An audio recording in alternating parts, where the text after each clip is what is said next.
Serge, tu es à plus de 2000 victoires en tant que driver. Est-ce que tu te souviens de ta toute première victoire? Oui, c'était à Caen, avec un cheval qui s'appelait Urbain de Sassy. Par contre, je me rappelle plus de l'année. Si tu devais en retenir qu'une seule, que ce soit en tant que driver ou entraîneur, tu sentirais laquelle? J'en aurais plusieurs, mais je pense que c'est toutes les victoires au plus haut niveau de Gebrasac et d'une sérénade même avec Eric, Raffin, driver. C'était des grands moments. J'allais y venir, c'est quel cheval qui t'a le plus marqué dans ta carrière? Le cheval qui a eu le plus de classe, à mon avis, c'était Gebrasac. Ouais.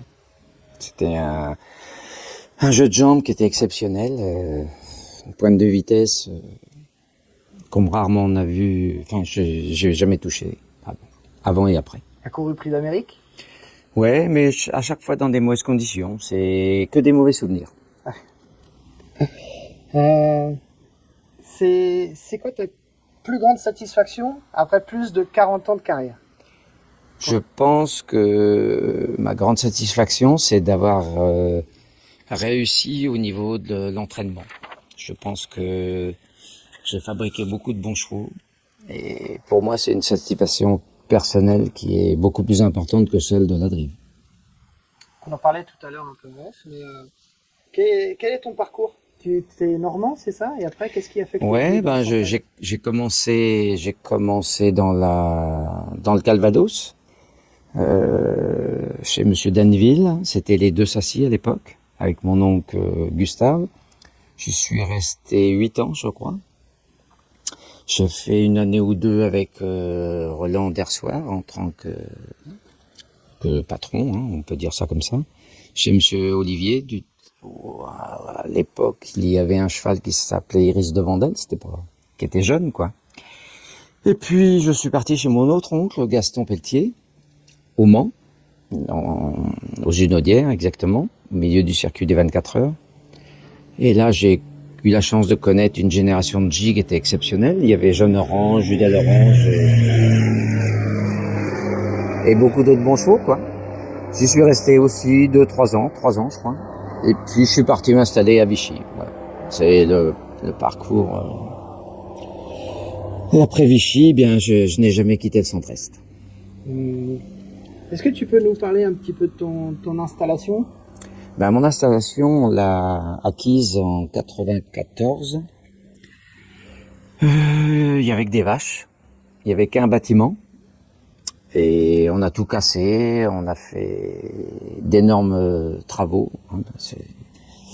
Ça coûtait 3 fois plus cher que l'achat de la maison.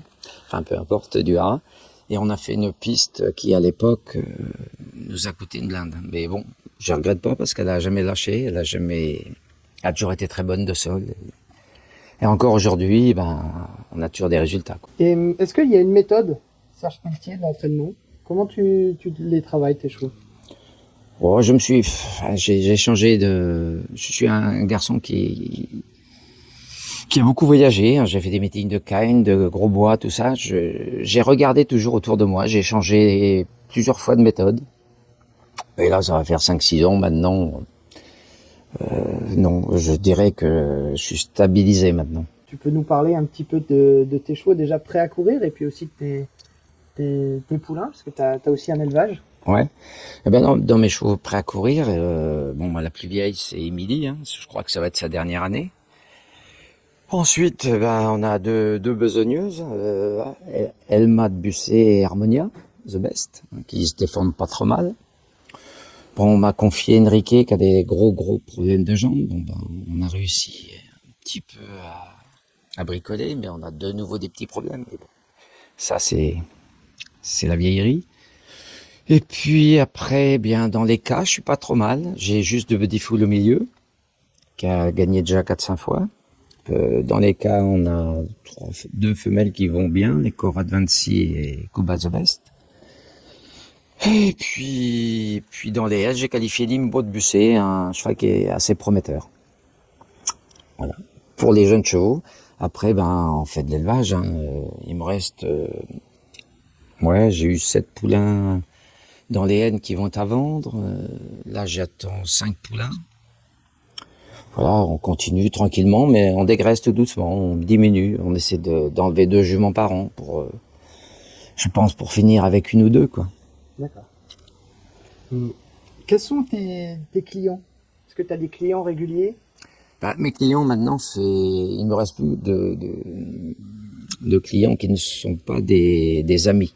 C'est-à-dire des gens que je fréquente très régulièrement, voisins et autres.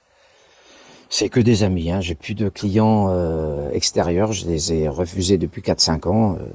Maintenant, j'ai la moitié des chevaux et voilà, on fait des ventes de jambes, comme on dit. Et puis on rigole bien, on arrose bien nos victoires, voilà. Et est-ce que tu pourrais donner un conseil, toi qui as quand même énormément d'expérience, notamment dans l'élevage, pour acheter par exemple un yearling? Qu'est-ce que toi tu regardes ou tu regarderais en premier pour l'achat d'un yearling? Bah, j'ai acheté pendant 40 ans des yearlings. Je me suis toujours pensé d'abord, je suis très origine, hein, mais j'adore aussi le modèle. Je pense que le modèle a autant de jeunes chevaux. Le modèle a beaucoup d'importance. Et puis forcément maintenant tous les chevaux ont de l'origine, hein. Il n'y a plus de chevaux. Avant il y avait, dans un catalogue de vente, il y avait 60% de chevaux sans papier et 40% des grandes origines. Maintenant, on va dire, il y a 80% de bonnes origines, hein. Il y en a plus beaucoup qui n'ont pas de papier, hein, on va dire. Ou alors c'est des papiers de talons vieillissants, quoi. Non, il faut faire le tour. Certaines fois, je suis parti aux ventes pour acheter certains produits et je suis revenu avec d'autres. Donc, comme quoi, les chevaux, il faut les regarder, il faut avoir le cliché, il faut que ça vous tape dans l'œil, voilà. Comment tu te vois dans 5 ans? Dans 5 ans, je me vois à la retraite. À la retraite quand même, c'est vrai. Faut pas. Je vais fêter mes 70 ans bientôt. Je prends beaucoup de plaisir à driver, mais bon, je vois bien que les lendemains, je suis un peu plus fatigué qu'à une certaine période.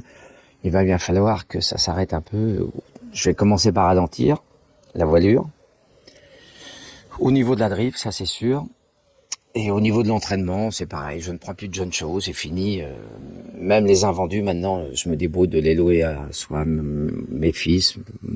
Je vais forcer un peu le poignet à mes gendres aussi maintenant. Enfin, à mon gendre, parce qu'on n'est pas 50. Et non, je vais plus. C'est fini les jeunes chevaux pour moi. Donc, je vais finir ce que j'ai commencé. Et puis après, faut que la galère. Merci Serge. De rien. Un grand merci à Serge qui m'a ouvert les portes de son écurie. À la base, j'étais juste allé voir ses poulains. D'ailleurs, j'ai des renseignements pour vous si vous êtes intéressé, donc n'hésitez pas à me contacter. Vous trouverez facilement mes coordonnées dans la description de la vidéo. Quant à moi, je vous invite aussi à vous abonner à la chaîne et à liker la vidéo si ce n'est pas déjà fait. Je vous dis à bientôt sur les hippodromes pour de nouvelles vidéos. Allez, salut!